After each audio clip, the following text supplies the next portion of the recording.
Thank you, and welcome to Earth Day. You know, in November of last year, Lord David Putnam gave a speech before Parliament when Parliament was debating a cap-and-trade system that is very similar to the ones that the Republicans sunk on Capitol Hill here yesterday. And Lord Putnam was addressing the concerns of people who said, well, this may hurt our economy. And he reminded Parliament that exactly 200 years before, the same body had debated the abolition of the slave trade.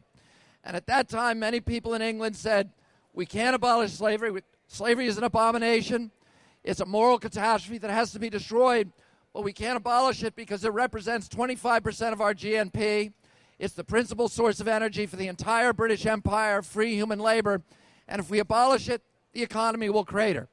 But after a year of debate, Parliament made the moral choice and abolished slavery outright, overnight. And instead of collapsing, the British economy exploded as thousands of entrepreneurs rushed into that space to create new forms of energy, mainly mechanical ones, in an era that we now know as the Industrial Revolution, which was the greatest epic in wealth creation in the history of mankind. And the abolition of the slave trade had exposed all of these hidden inefficiencies that were associated with free human bondage. Well, today, we don't need to abolish carbon to understand that our deadly addiction to it is the principal drag on American capitalism. We are borrowing $1 billion a day in our country, mainly from nations that don't share our values, in order to import $1 billion of oil a day, again, largely from nations that don't share our values. We are funding both sides of the war against terror through our addiction to oil. We give every year to the oil industry, the richest industry in the history of mankind, $1.3 trillion in subsidies. We give $1 trillion in subsidies to the coal industry every year who are destroying through these free hidden subsidies all of the fisheries in our country. The National Academy of Sciences said Big Coal says it's clean, but the National Academy of Sciences says that every fish in America, every freshwater fish, now is contaminated with dangerous levels of mercury. We have acid rain. We have ozone and particulates that, according to EPA, kill 60,000 people a year, cause 1 million asthma attacks and 1 million lost workdays. These people on Capitol Hill and their phony think tanks and their phony tobacco scientists, which we call biostitutes, and the Heritage Foundation, the American Enterprise Institute, and that all of these indentured servants for the coal and oil industry have said to the American people, we can't afford to get off of carbon. But the truth is, carbon is beggaring this nation, a nation that owned half the wealth on the face of the earth. When I was a little boy, we give $750 billion a year to foreign countries in order to pay for our oil addiction. What we need in this country is a rational marketplace that does what a market is supposed to do, which is to reward good behavior, which is efficiency, and to punish bad behavior, which is inefficiency and waste. Right now,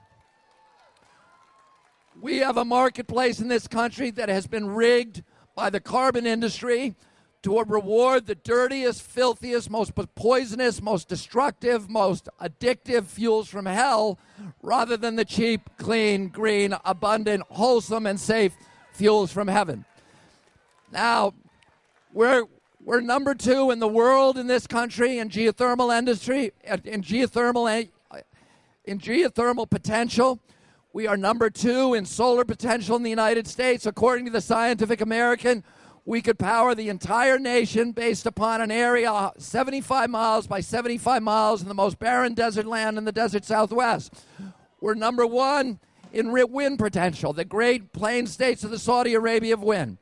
And if we harness those instead, we could save ourselves from this deadly addiction to oil. We could save ourselves from wars that are costing this country $4.3 trillion, according to OMB, the Iraq War. Now, the Chinese already understand this, and the Chinese have committed to spending more on wind and solar over the next 5 years than they're spending on their entire military.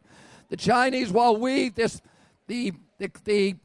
energy bill that was just destroyed by Lindsey Graham and the Republicans on Capitol Hill, that bill would increase our wind deployment in this country by 37% by 2020.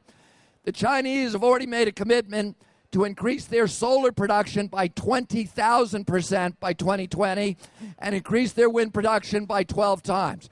This is the arms race of the future. We are about to lose these industries that we have owned for so long, wind and solar and geothermal and all these others.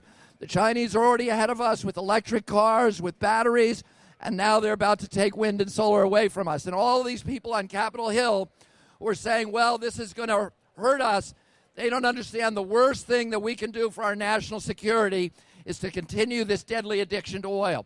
What we're fighting today is not just a clean environment, but it's for national security, it's for prosperity in this country, it's so that we can live up to our promise of being an exemplary nation to the rest of the world and fulfill and create prosperity for our country and wealth for our country for generations. And to meet all of the expectations of our democracy and that legitimate expectations that our children have for us. So thank you for coming out here and fighting for the environment, for fighting for democracy, for prosperity, for national security, and all the other things that we're battling here and that we're being impeded on Capitol Hill. Thank you.